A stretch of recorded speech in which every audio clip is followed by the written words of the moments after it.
Good evening, everyone, and welcome to Can Fashion Be Sustainable? This is part of the sustainability series. This is our last one for a while. We're going to start up again in February. This evening, I'm happy to introduce Lindsey Strange. Lindsey is a designer and educator located in Minneapolis, Minnesota. She's passionate about keeping designed objects in use. She develops circular economy strategies at the intersection of design, business, and education. With experience ranging from costume and technical design to teaching at the University of Minnesota College of Design, Lindsey currently works as a designer of circular capabilities and education at Target Corporation, where she develops circular design strategy for Target's own brand products. Lindsey holds a Bachelor of Science in Apparel Design from the University of Minnesota and an MBA in Sustainability and Circular Economy from Bard College. Past projects include receiving second place in the Patagonia 2018 CASE competition for carbon neutrality strategy, developing the freshman seminar Dare to Repair, and co-founding Cahoots Co., a kids' clothing rental and repair company ahead of its time. She is often found mending clothes or teaching others how to do so. Let's welcome Lindsey. You never know how long your bio is till someone reads it out loud to you back. So yeah, Alice, thank you for the introduction. Now you know a lot about me, and I'm here to tell you more about whether fashion can be sustainable, an open-ended question. So we already went over who I am, so I will mostly skip over this, but I always like to start with why I got into fashion because it's kind of driven my career and my investigation into these questions. And I got into clothes because I love to make things. I love to sew since I was a very small kid, and my mom always made sure I had fabric and art supplies and things like that. And so when I decided to go to college, it was sort of inevitable that I went this direction. I was very excited to find out there were pathways to do this as a career. I don't know why I keep looking over there. But yeah, so I have worked in the fashion industry in a lot of different capacities over the last 15 years. And the common thread that I've always had is how can we make clothing in a way that is more beneficial to people and less harmful to the planet? Because the more and more I learn about it, the more I was unsettled with the impacts my jobs were having. And so it's kind of led me down this path that Alice just kind of reviewed for you. So right now I work very much at the center of these three questions of, how do we have clothes that we can love and cherish and be part of our lives and our culture, but also be made sustainably for both people and the planet, and have successful businesses, because we have an economy that, as much as I might sometimes wish it were a different way, it's here to stay, and we need businesses that can do all of those things. So that's brought me to where I am now. So I'm going to start out the talk today by talking a little bit about some of the primary negative impacts that fashion has. And I like to go over these pretty quickly because there's lots of documentaries out there that you can watch if you really want to know the full scale of the impacts of your clothes. And so just to start, I always like to show a supply chain map of a regular old pair of Lee jeans. This is just a small example, and this is a pretty simple path of how much your clothing travels before it gets to you. And I like to say my clothes are much more well-traveled than I am, because I've never been to most of these places. But it's important to see that a lot of people and communities are affected along the way. It goes through a lot of different environments and a lot of stages. And it's really hard to actually know what's going on there. So a lot of big companies don't even necessarily know all these stages. This company that creates these source map is trying to create some transparency into that supply chain, but a lot of times companies only know where their clothing was like sewn together, but they don't necessarily know where the fibers that were spun into the yarn were grown, or the farmer that did it. And so it's hard to first even get visibility into that, let alone then be able to do something to improve those practices. And so the problems that I'm about to go over, I just want to kind of frame through this. They're really complicated to address, and I get impatient that they're not being addressed more quickly. But the reality is we have a very complicated system that we currently use to make a lot of our clothes, especially for those of us in the Western world. And all along that chain, there are inputs of energy and resources and raw materials and people. And then out of that chain come a lot of different impacts. many of them are negative, that come in the forms of water pollution, carbon emissions, waste to landfill. Our use of clothes has a lot of impact in how we wash and care for them over time. And so these are just a couple of examples. I'm not going to give you like really numerical statistics because it's really hard to measure the impacts of fashion. We know that it's not good, but it's hard to get really accurate statistics because of how vast and non-transparent that supply chain is. But we know that a lot of carbon emissions come out of the factories, the transportation of getting our clothing to the different places that it needs to be, through our use of it, or just our driving to the store, things like that. So lots of carbon emissions. Manufacturing, the way we make clothing, hasn't changed a lot in like 200 years. And so we still have a lot of the same practices, but we've made much, much more than we used to. So we have a lot of manufacturing waste in terms of like, if any of you sew, when you cut out pieces of clothing, they're really strange looking shapes and they don't nest together very well. So you always have a little bit of fabric waste that comes out of it. You also have waste in the form of defective product or mistakes, because people still make a lot of our clothes and they're not robots. And so things happen that go awry in the process. And also sometimes companies change their minds at the last second and it creates waste along the way because they're like, oh, I want this a different shade of blue. And then you end up with like 6,000 units of a blue that is no longer in season. And that's waste that falls out in the process. Also along the way of making your clothes, it takes a lot of water. These are always kind of funny statistics to look at, but along the supply chain, they goes through between growing cotton, picking cotton, cleaning cotton, dyeing cotton, spinning cotton, turning it into a shirt, then processing it so that it doesn't get stained on the way to you, things like that. That all takes a lot of water. And that's just like for a simple t-shirt. And so it's really important to consider how many resources like water go into the clothing that we wear. So as a result of that, a lot of global wastewater comes from fashion as well. And a lot of it's filled with chemicals from dyes. There are practices out there that are improving, that are trying to capture back those chemicals and keep them in a closed loop system. But if you look at the waterways outside of a lot of manufacturing cities around the world, this is what their water looks like. And I always like to show this picture because it's like weirdly kind of pretty. You're like, oh, that could be like a cool marble countertop. But this is what it actually looks like in their waterways. And there's people that are around that water and kids playing in it. And this is the impact on the communities. And the hard part was like, we don't see it in the Western world because we don't allow manufacturing practices like this for the most part in our own country.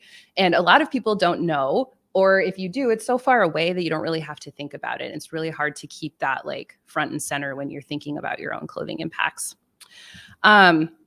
And then you also can't talk about how clothing is made without talking about the people who make your clothes.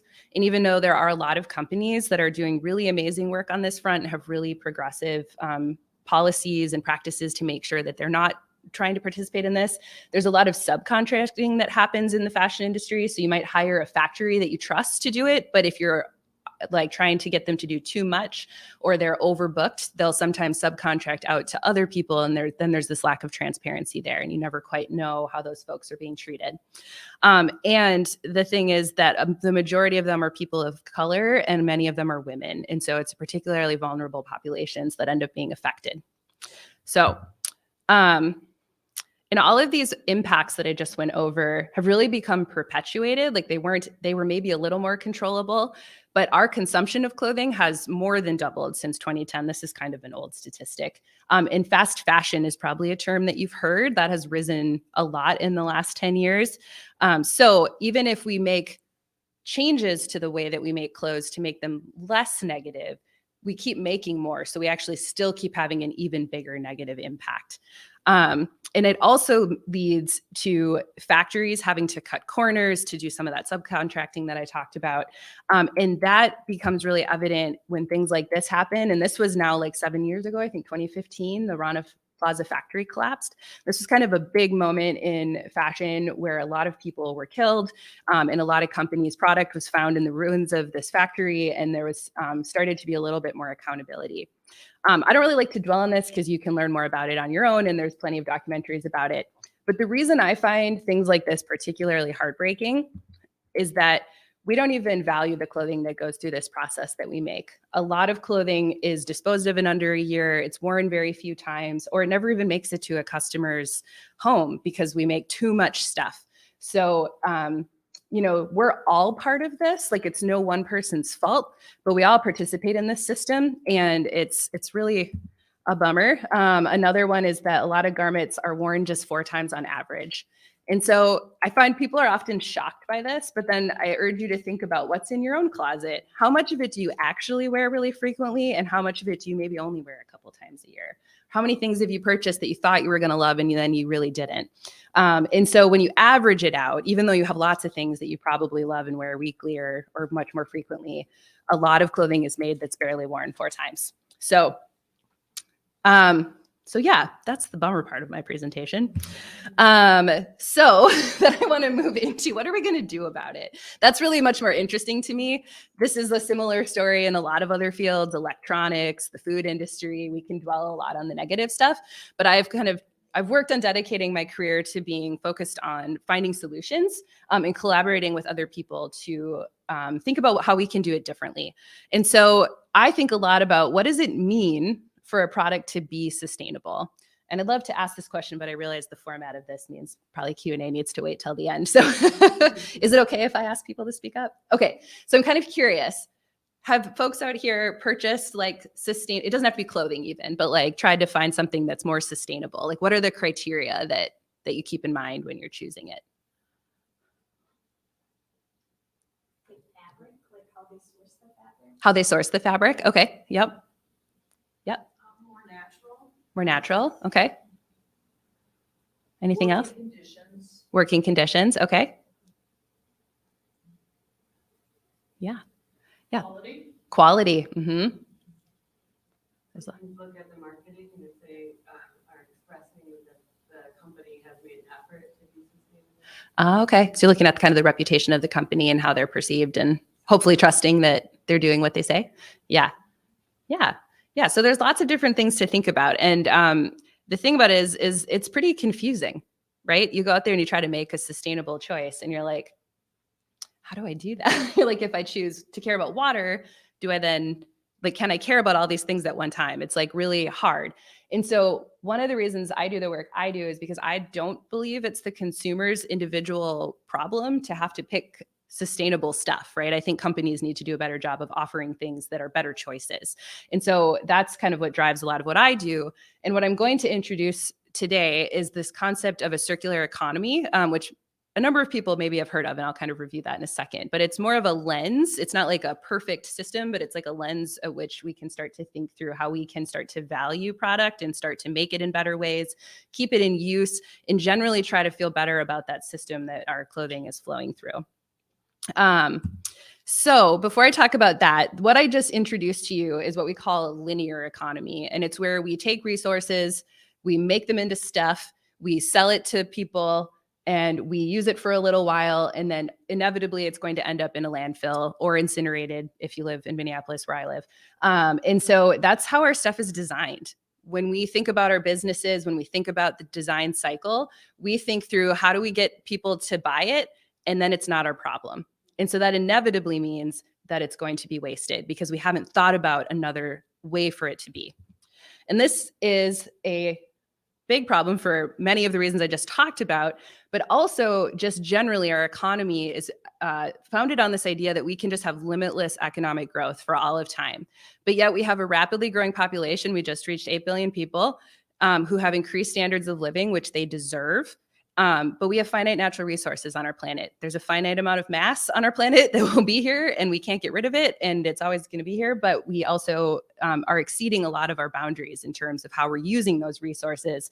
I don't know if anyone's ever heard of Earth Overshoot Day. We exceed the amount of resources we can really use in a year much before the year is up. And so we are going beyond what we have capacity for. So, the way that I like to look at it is this idea of a circular economy. And this is the alternative to thinking through how do we keep products and things and materials in continuous use. And the more academic way to look at it is that it's a systems level approach to economic development that can benefit business, society, and the environment if we design it to do that. It can also be used just to make more money. But my hope is that we can use it as a way to benefit all of us. And what it aims to do is remove this idea of making money from using finite natural resources. So like if we keep our things and we sell something more times, and then we make sure that we can recapture it and recycle it into a new thing, we can keep using those things with fewer inputs and still have the things that make our society go. We don't have to go back to the olden days, but the hope is that we can then create other types of benefits from that. And it also requires us to use more renewable energy, more renewable inputs, and thinking about the economy at all scales, not just at giant corporations, but thinking about like small businesses and medium-sized businesses and local economies and different ways of looking at it than we tend to value right now, which is globalization. So the way that we would like to get to this, this is from the Ellen MacArthur Foundation. If you're interested in the concept of the circular economy, they're like the propaganda society of the circular economy. They have all the materials out there to kind of learn about it. But they kind of frame it as these three principles: that first, we want to design out waste and pollution from how we make stuff. So a lot of those impacts that I just showed you, we want to minimize those as much as possible and make them better. And then when we make stuff, we don't want to throw it away after using it 4 times. We want to keep it in use as long as possible at its highest and best value. And then we want to regenerate those natural systems. And this requires us to redefine how we think about that value, that we can't just look at getting money out of a thing. We have to think of the materials and the products as inherently valuable in and of themselves, and to think about more things like services and stuff. So I'll kind of go into that. So what we want to do is start to create these loops back into our system, where we repair things so that we can use them for longer, that we intentionally reuse and resell as much as possible in its current state, or maybe it needs a little repair first, that we design things that can be refurbished or remanufactured. And if this word's kind of new, I'll go over what that means in a little bit. And then at the very last possible use, we recycle it back in. And so this is what we want. And what I am curious to ask, and I always like to ask this, have any of you done some of these things before? Right? Almost all of, I hope all of us have at least recycled a bottle or 2. But the circular economy is not new.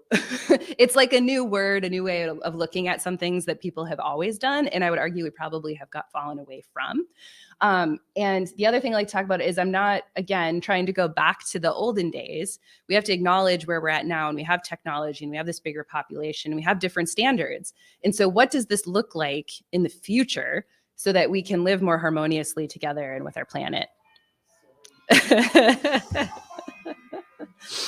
And so when I talk to, so I've taught clothing design students for many years before I moved to Target. And what I like to talk to them about is that right now, the design process they have learned up to the point that I teach them about this is all about getting to the use phase. Like, how do we get someone to buy something is maybe the more jaded way to look at it. But for idealistic design students, we're looking at how can we create the best user experience? How can we have them fall in love with this product and really have it meet their needs?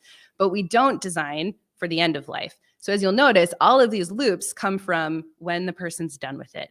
And so again, if we haven't designed for that point, we can't bring that stuff in a lot of times, or we have to sort of force it back. And then it takes a lot of energy, and it's not efficient, and it's not economical. And so right now we could call that planned obsolescence.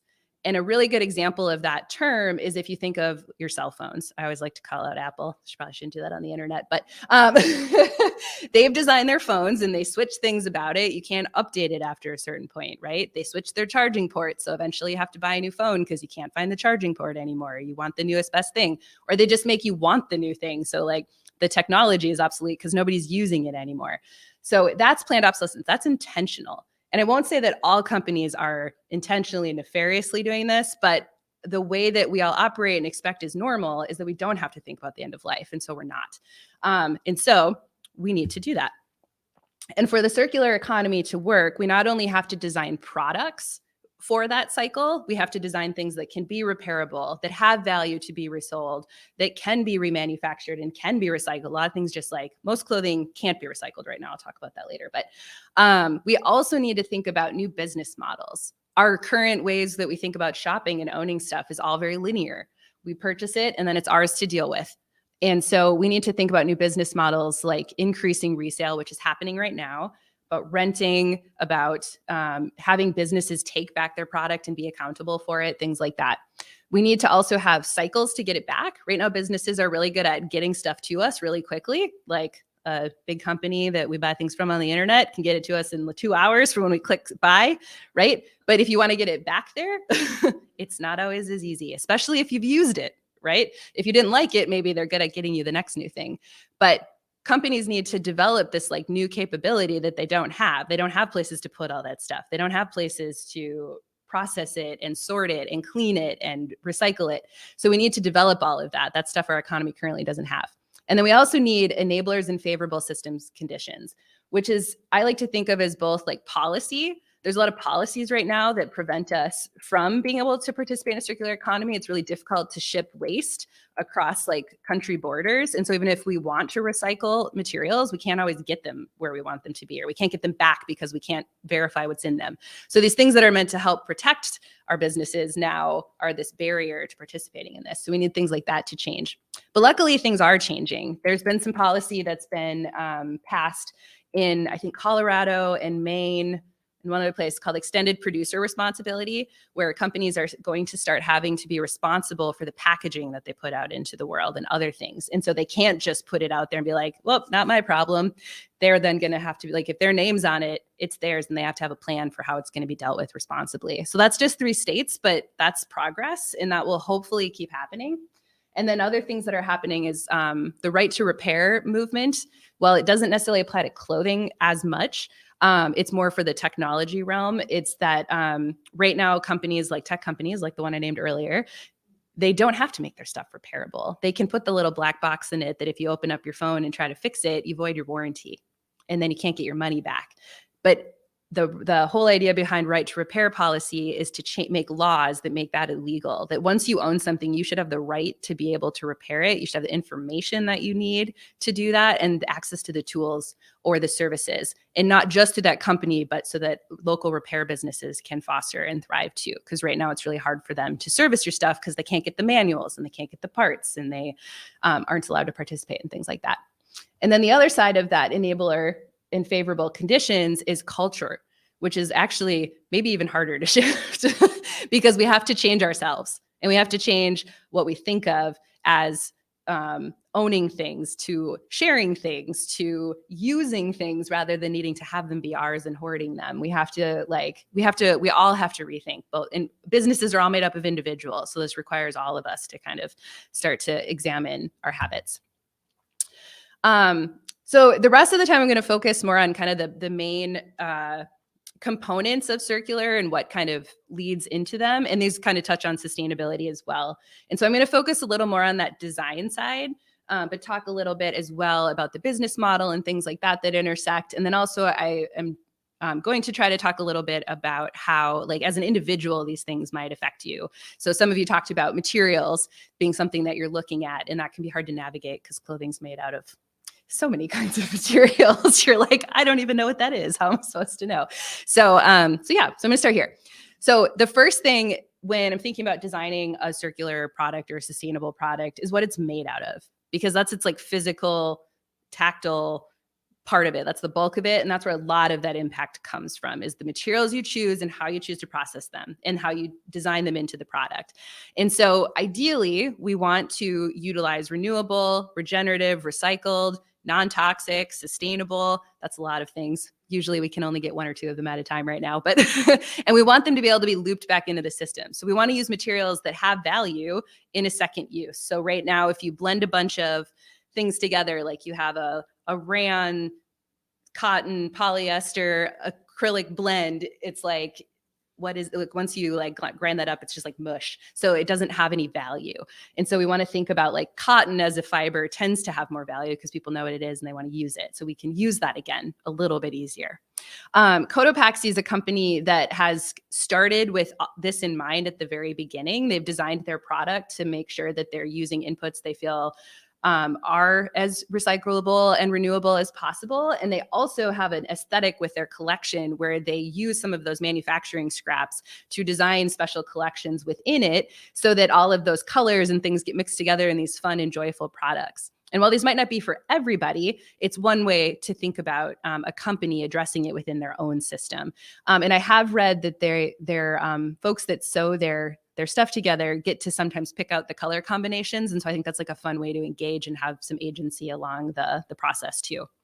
And for designers to let go of a little control, which we're not always very good at. So when we're thinking about those materials, I've talked about this word regenerative a bit. Has anyone heard the term regenerative before?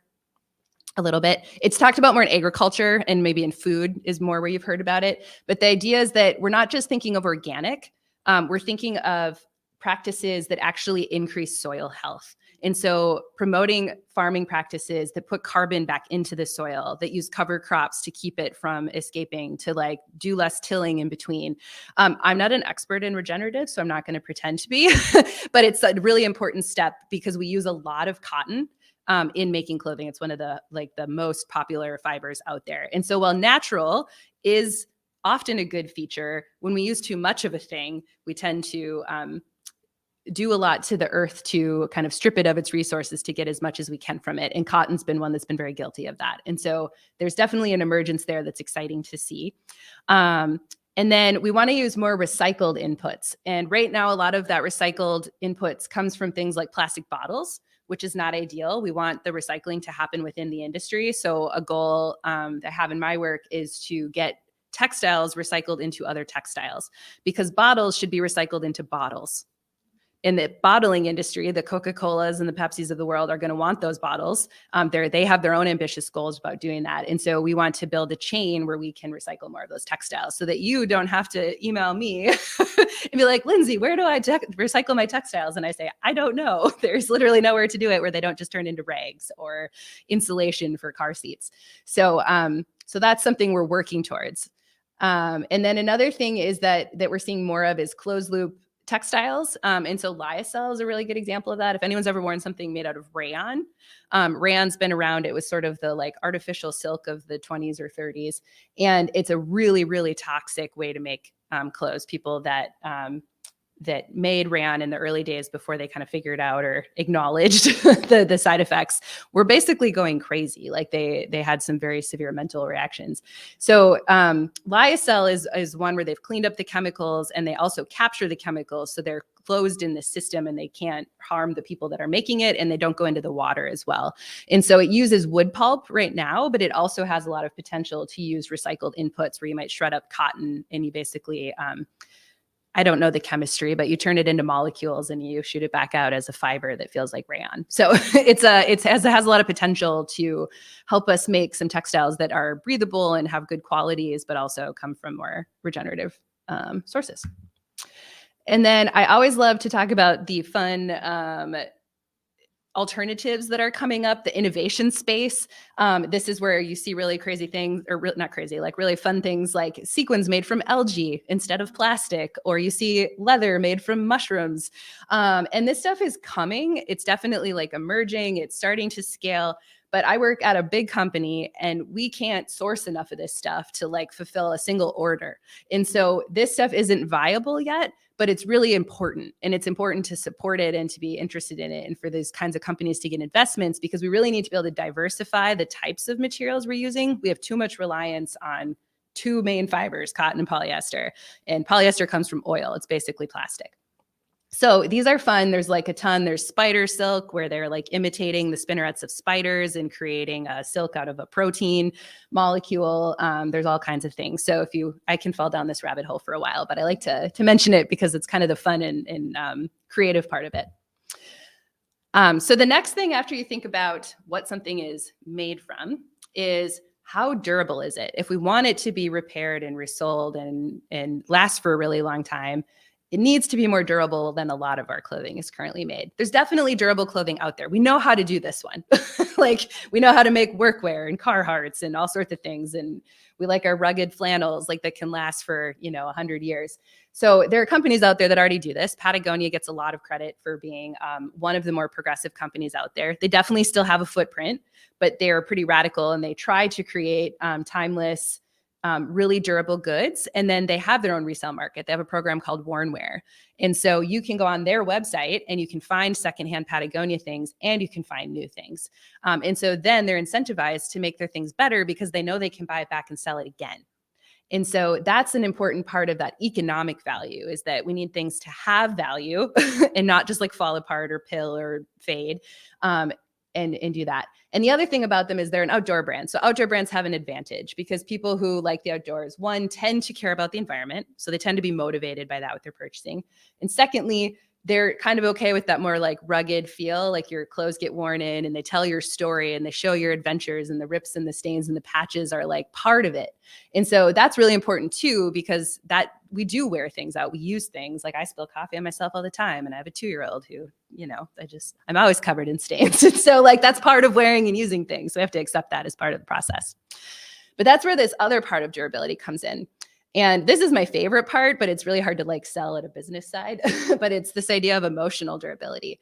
And this is this idea that we want to keep the thing. So even if it's durable, if I don't like it and it doesn't fit me and it doesn't meet my needs, it's kind of a waste, right? Like we've put all this energy into making this really durable thing, but if nobody wants it, it's garbage. So we also need to think about how do we get more attached to our clothes so that we keep them and wear them more. But also companies need to start thinking about this as part of the storytelling and their approach to having these new business models. If you don't maybe need to sell as much stuff, this is still a really hard sell. I'm still working on how to pitch that one. But how do we sell better stuff that our customers love and they trust us and come back to it? And then maybe we offer repair services, or we can resell it for them when they're sick of it. But I like to show this one because this idea, most people, you kind of know what I mean. Like, think of your favorite garment that you've ever had, that you still have, you still wear it, you've patched it, you take special care washing it. Maybe it was your grandfather's like coat, or maybe you had it in college and it's like your patched up leather jacket.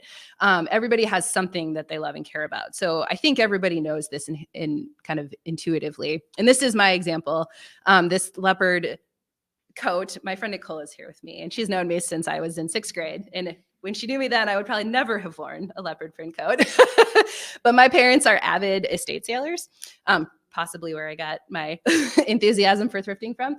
But my dad's a little hard of hearing. And my mom was like, hey, go get that leather coat for me, which is my mom's style. And he came back with this like 60s swing faux fur leopard print coat. She's like, what is that?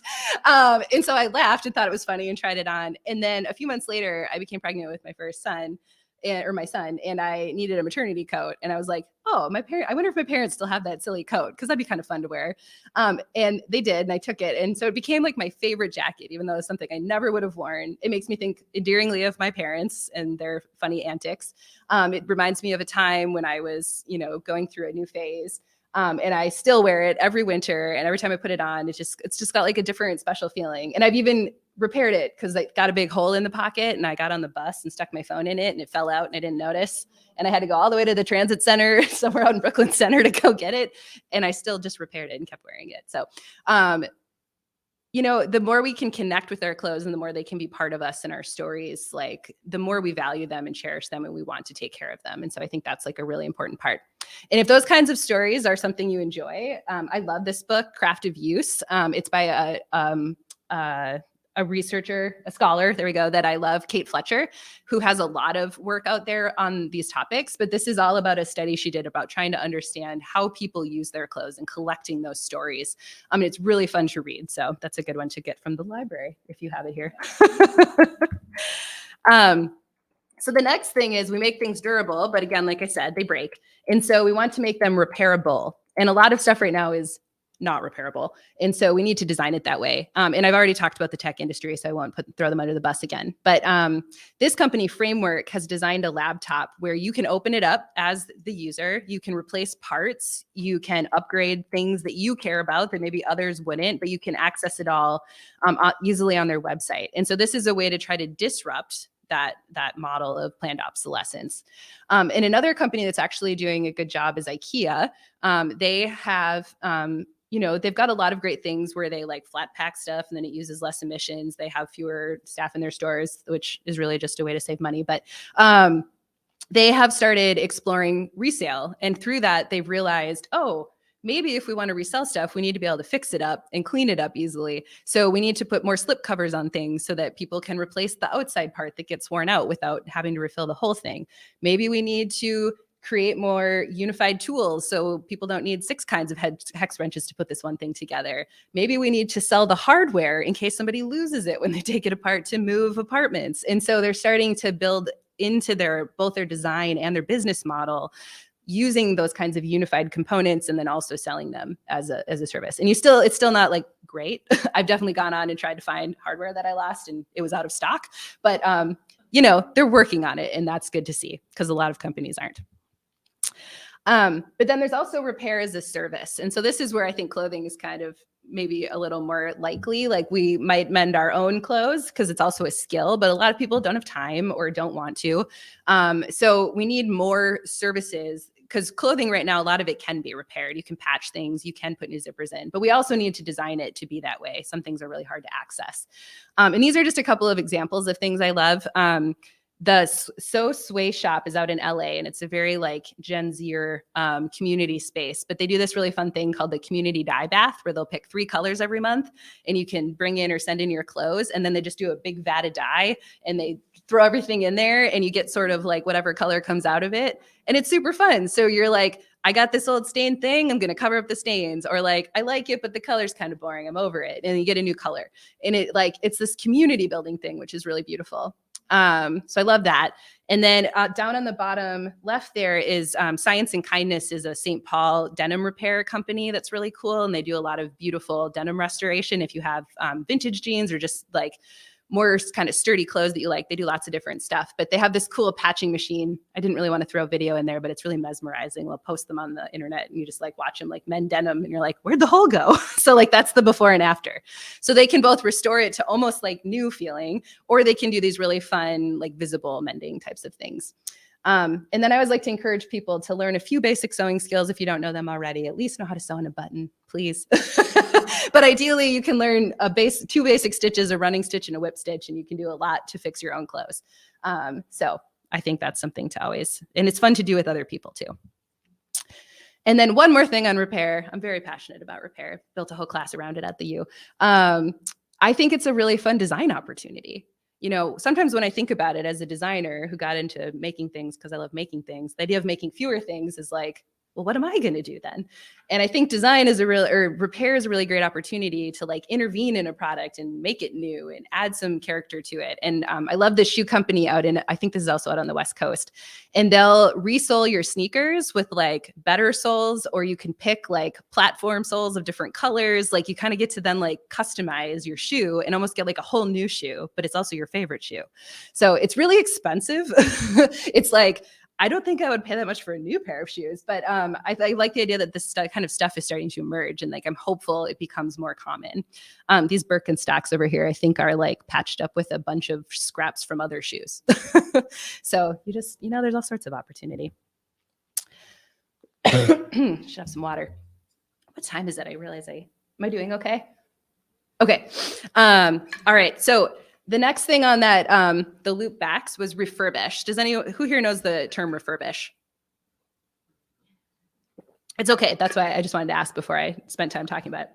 So refurbish is where you, rather than like repair it, you're bringing it back into an actual like manufacturing space. You're basically taking it apart, cleaning it, inspecting it, replacing things that need to be replaced, and you're bringing it to a like new condition.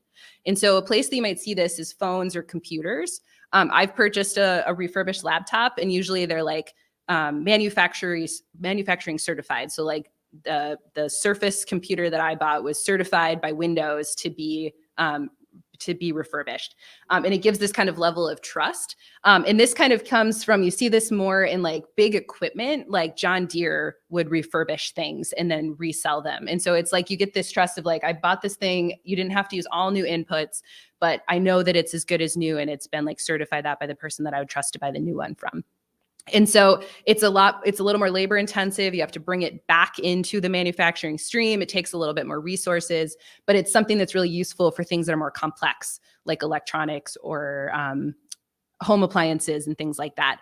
And so I have this example up here. Target has a few refurbished products on its website. Heyday is actually their own electronics brand, but they also sell some refurbished product that they work with a third party that does this, and then they sell them on their website. So you can find it, like I have some Bose headphones that I bought refurbished. When I shop on their website, you can find the style you like, and it tells you if there's a refurbished option. And so different companies are different, but it's like not necessarily like a super used product. A lot of times it's something that's been returned, maybe just because it was the wrong thing, but then they're making sure that nothing happened to it. It didn't get damaged in transit, things like that. So it's at least keeping it from being salvaged or scrapped.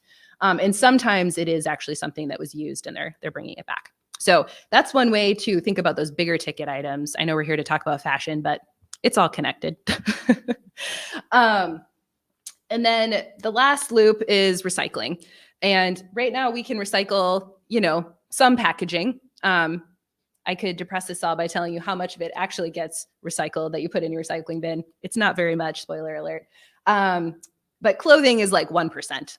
Almost none of it gets recycled. And there's lots of take back programs that end in a mystery and you can't figure out where it actually went. Hennepin County had textile collection for a while, but they ended it because they couldn't find a good stream and they didn't want to be greenwashing. And so while people are frustrated, I actually really respect and admire that they weren't lying to us, just taking our stuff and throwing it away for us. So clothing, the reason a lot of it can't be recycled is that the current infrastructure is lacking. There's technology to recycle clothing, but we don't have anyone who collects it, who sorts it, who processes it and takes out the zippers, because a lot of the way clothing is recycled is by shredding it. It goes through these two like opposing needle beds like this that pulls the fibers apart. And so when you have a lot of stuff on it, like trims and zippers and buttons, those get in the way. And so there's this very labor intensive step of removing all of that right now. And labor equals money. And so we don't want to pay for that because we don't want recycled inputs to be more expensive than the virgin ones. And so that's a lack right now that we're trying to invest in and build. And then also that those blends that I was talking about, when you have a monstrous hybrid is what we call them sometimes, where you blend a bunch of different kinds of fibers together. Once they're all blended together and you shred them all up, there's no way to there's no magnet you can use to pull them back apart, right? So they're sort of stuck together that way. And so right now, a lot of clothing is downcycled, where it's shredded and it turns into that gray fluff. You see it in moving blankets and felt tiles that are used for soundproofing, and they stuff dog beds and furniture with it. And that's great, but it's just one stop on the way to the landfill. It's not something you can keep using. And so our hope is that we can create ways to do that. But we also need to design the product. We need to use fewer of those monstrous hybrids. We need to design things like shoes that can be taken apart. Right now, shoes have 20 materials and they're glued together so much you can't get them apart. And so it prevents us from being able to do that. So this is just an example of this is a high-end designer, Stella McCartney. So again, this is where some of that innovation happens because they have, money to throw around. But she designed the shoe where the sole snaps off and it's not glued on. And the top is made out of one material and the bottom is made out of another. And in theory, they could go into their own recycling stream sort of as is, if there were recycling streams for textiles. Big if, but we have to start somewhere. So, if we design the thing, then hopefully we can make a better case for why to design the system that goes with it. Cayuchi is a bedding brand where they do take back their product and they renew it and they resell it. But then the things that can't be, that are too stained or too worn out, they do at least have, they've designed it in a way where it's one kind of fiber and they can recycle. They're basically just big rectangles of fabric. So that's a lot easier to deal with than a rain jacket, for example. But all of those require the company to participate on the other end, both the front end and the other end. You don't have a recycling stream for your shoes, right? You don't have a recycling stream for your sheets that you have accessible. So you have to send them back to these companies so that they can deal with them. So that's why they need that reverse system to bring things back. Or we need better citywide infrastructure that does those kinds of things. And then one of the last things I'll talk about just real quickly is this kind of new and emerging technology that enables a lot of this to happen. And it's called a circular ID. And it's basically a little scannable code that goes in your clothing that then you could scan as a person who owns that, or a company could scan, and you can learn a lot. We can then start to log what's happening to that piece of clothing. The manufacturer can put in there what it's made from, where it was made, how it could be best cared for. So if you cut the tag out the back, they can still access that information. How to dispose of it responsibly. When the recycler gets it, they know exactly what it's made out of, and it's not a mystery. It might have just instructions on it for disassembly. So it's this digital thing that follows the garment. It's not tracking you. It's just like information that goes in the garment that can then be accessed that currently we just don't have access to. So that's something that a lot of companies are starting to test, and you might start to see. Probably not super common yet, but I think it will become more common. And then just to end is just kind of coming back to that idea of the business model and our own participation in it. And that's that just overall, we need to disrupt how we do retail right now from just like make, buy. Don't worry about what happens to it at the end. To rethinking how we own things, to sharing things, to reselling stuff, to owning less, to demanding companies figure out a path for our stuff, to things like that. But I think it's there's lots of things happening. They're all at different scales. So there's ways to participate for wherever you're at in your journey. And these are just some examples up there. So yeah, that's kind of where I'll leave it. And then I saw a few of you taking notes while I was talking about things. So here's a little resource page if you want to snap a picture of it.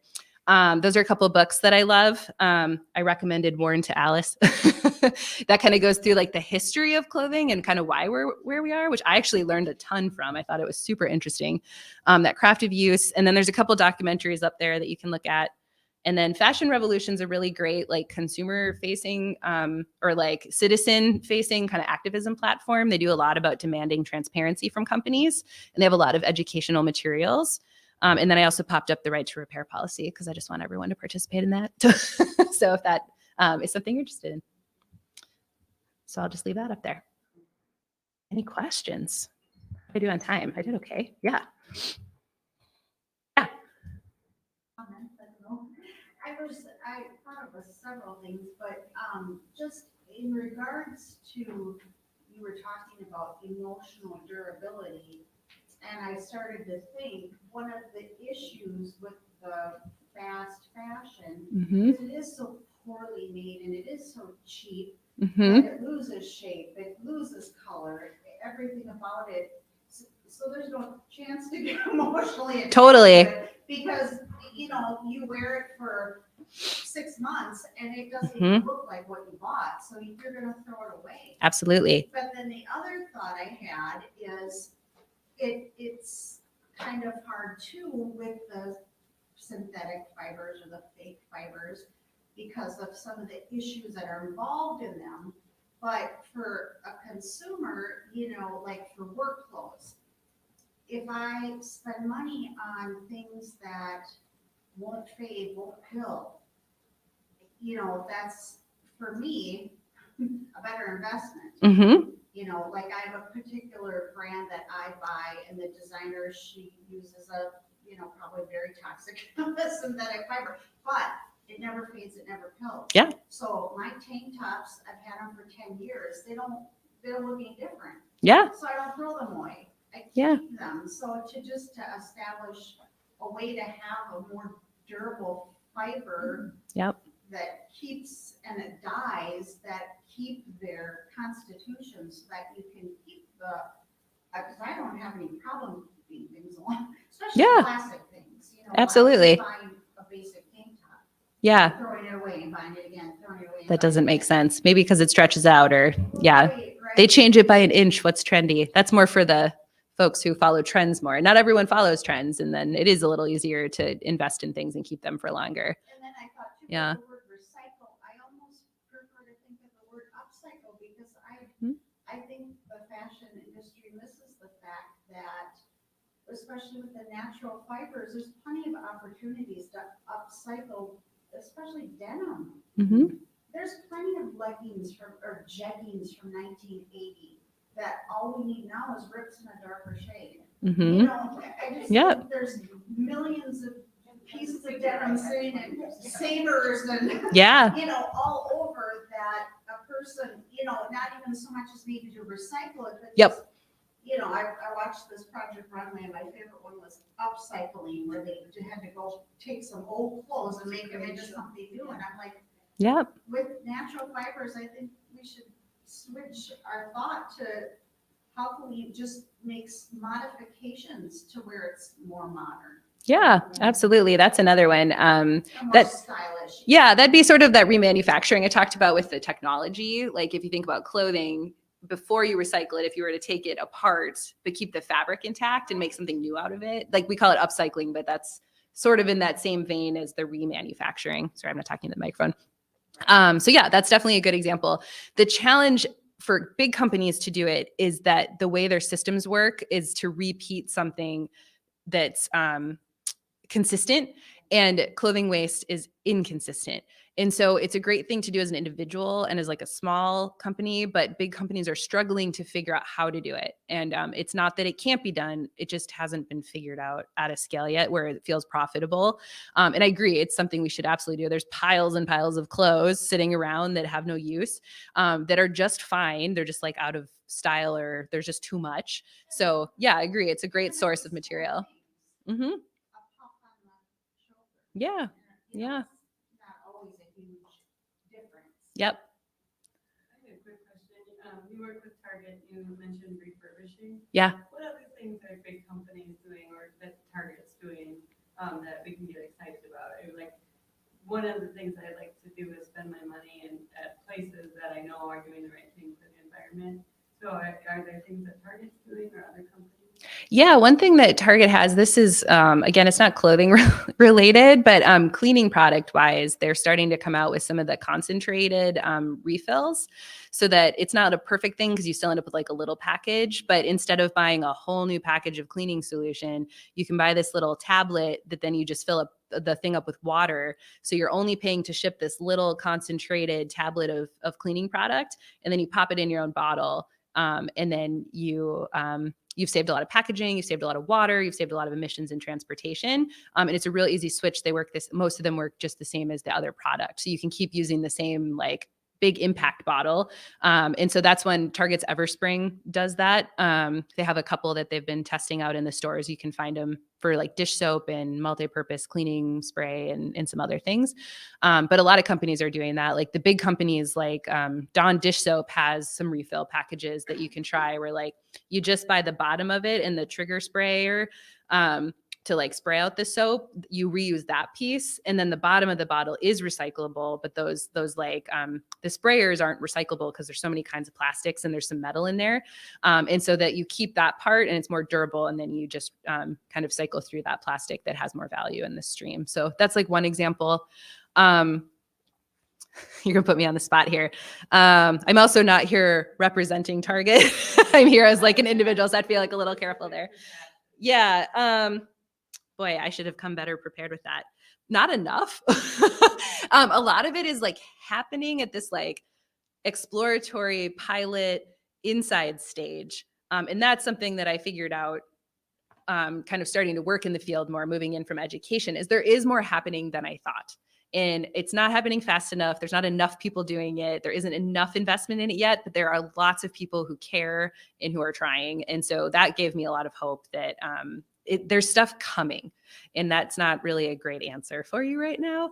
But I would say, like, if you see a company doing something, try to dig into it and learn about it, though, because to make sure it's not greenwashing, because there is also a lot of that going on. Like a lot of clothing take back things right now. It's like, what are you doing with the clothing? Where is it going? Like, it's hard to get those answers. And if you can't get them, maybe don't trust it, which isn't really what you asked me. But yeah, I saw your hand and then I saw yours. Well, it occurs to me that all of this is going to involve a whole lot of consumer education. Mm-hmm. And I'm not sure that those of us who are in this room, plus those who might be looking at this later, are enough of that element to spread that word. Yeah, you're opting into this talk on a Wednesday night. So how do you think, I'm struggling to figure out how a company that wants to make profit is going to tell the consumer, don't buy our products, recycle them. They'd have to offer it as a service to you. Bring us back your product and then show what you're doing with it. And it's on the company to do it. So that's part of what I'm not a big purchaser. I'm not a purchaser at all. I don't own one item of Patagonia. Okay. Yeah. But how would anybody who does know that they can recycle it to the company? It's on their website. A lot of it's on the website. So if you don't go on websites, that buys it you're right. They don't. So that's a downside. Yeah. And that's why I think I didn't really touch on this, but individual companies doing individual things isn't going to solve it. It's like what they can do right now. But what we need is collective things. Like you need to know, like in the town of River Falls or this area of Wisconsin, there's, your stuff can get collected on your curbside and you know that somehow it's going to get routed to the place that it needs to go, whether it's to the company. Like we need that kind of infrastructure for it to really be at a scale that's super impactful. We're just not there yet. So I agree with you. It is consumer education. Like a lot of people aren't motivated by this stuff. So like that's a huge barrier to this. And we need to design solutions as designers and businesses that are just the better option so that throwing it away isn't a good option. That buying the unsustainable thing is the worst option. It doesn't look good. It doesn't feel good. It doesn't work as well. Sustainability can't just be like the reason somebody buys something. It also has to be a really good product. And that is something I guess I didn't really stress in this, is that it's sustainability also, not sustainability first. Even though it needs to be designed with that in intent, that's not why people buy things. Especially in a like environment with recession like that we have right now. Like people are much more conscious of how they spend those dollars, and they're not going to opt into something that's like more expensive. It has to be accessible. So I appreciate your skepticism because you are. Well, I'd like to change it. Yeah. But it also occurs to me that the majority of consumers in fabric are going to be younger. The teenagers and 20s, maybe 30s. But I think it decreases as we get older. That education has to start pretty early. Absolutely. I don't think that the average teenager is paying one iota. I would disagree. I would I disagree. have teenagers, and that's how I learned about born wear. Yeah. Almost every single one of these companies I put up here Good. is the generation they're trying to reach right now is teenagers and Gen Z and early college students. Yeah. Excellent. Yeah, they really care. So I used to teach college students, and I switched from the first year I taught to people being like, I'm here because I love fashion and I love clothes and I love Project Runway, to the last year I had 30 students come in, and the first day of school, I would say 90% of them told me the reason they were there is because they cared about sustainable fashion. And that was coming into my class. I harped on it the second they got in there and made sure they really thought that by the time they left. But that was a noticeable switch. And the resale market is completely driven by teenagers and young people because it's affordable. So, I taught at the University of Minnesota in the apparel design program. You had your hand up, and then I'll come back to you. Oh, hold on. In the front here, she had her hand up earlier. Yeah. Are you familiar with, I think it's Knickey, K-N-I-C-K-E-Y? I don't think so. Socks and underwear. Oh, awesome. Those are really hard to recycle items. Yeah. And you send it back to them, and then they have new things that you can buy out of the recycled stuff. Okay. So Very cool. Yeah, that's a it's circular really model. pricey, but Mhm. you still get to clean your drawers out. Yeah. Good one. I hope they use that in their marketing campaign too. The other thing I thought of when you first started talking was permaculture. Yeah. It's the whole circular idea. Yep. Yeah. Yeah, it's meant to mimic a natural system. Nature doesn't waste anything. It's not always nice about it, but it doesn't waste stuff. There isn't trash in nature. Right? And so that we've created that. Humans invented trash. Actually, there's an interesting podcast, and I can't remember what it's on, but it's basically about how the bottling industry invented trash and recycling. It didn't used to be our responsibility to have to recycle things. They made it legislation so that they didn't have to deal with it, and we did. So it can be uninvented. And then what was your question or comment? I was just thinking, though, it's hard too, because depending on how the age of who you're speaking to, the older you are, the more you remember having washing machines that your parents bought and kept all the years that they had them. Yeah. People now are used to that type of overturn of consumption. Yep. They're not expecting their TV to last, Mhm. their washing machine and dryer to last. Yep. So selling durability is hard. But It is they hard. don't have a reference to it. Absolutely. They don't understand the value of it. Mm-hmm. I agree. This is a two-pronged thought in a way. One is, did you see in the Star Trib in the past few days, there was an article about a Ramsey County recycling repair facility. Oh, is it the Fix It Clinic? Or is it like a standing facility, or is it like a pop-up thing? Oh, I think it's more of a permanent. Oh, cool. No, I facility. haven't heard about that in There's- Ramsey County. yeah, Awesome. and it's just getting going. That's very So, exciting. I'll have to look for yeah, that. So that sounds really great. And one of the things that attracts me about that or repair clinics or whatever Hmm. is the community coming together, the sociability. Yeah. And I'm wondering, do you know of other places in the cities or around the area where that's happening? Yeah. I see you nodding. Are you thinking of one? I'm trying to think of well, I can think of like pop-up things that will do things that are like occasionally community oriented. Yeah. That are usually Yeah. things on there that have repair and reuse built kind of into their business model. Yeah, the Fix It clinics have come back. Like they were online and virtual over the majority of the pandemic. And I've just started to notice that the Hennepin County, and I pay more attention because I live in Hennepin County, but Ramsey County has them too, are the Fix It clinics that often happen like monthly. And they're run by volunteers. And the idea is that you come in and you learn how to fix your stuff with somebody who's experienced. They're not fixing your stuff for you. It's like passing on the skill. There are community spaces.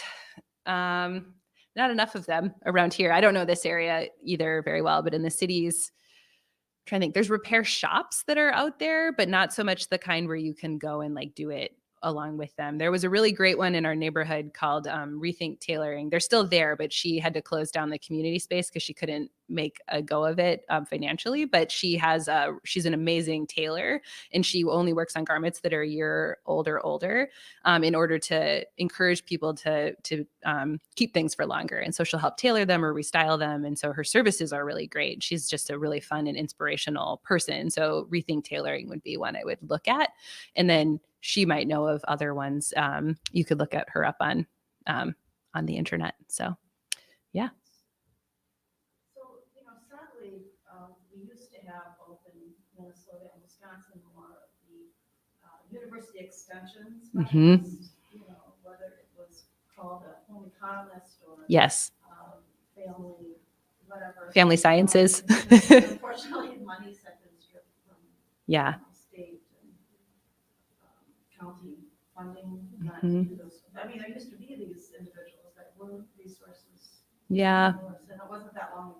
I know I used to work with someone who had at the College of Design who also did extension work for a long time with like 4-H programs and things like that. So yeah, 4-H is somewhere where I learned a lot of stuff from my mom, but 4-H was a place I was able to explore it with other people growing up.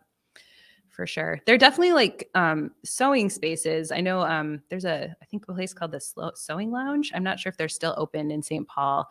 And Treadle Yard Goods has classes like where at least you can like learn some skills around making things. And then a lot of times sewing is pretty transferable to mending and repairing. Or you can start there and then learn to sew your own stuff after. But yeah.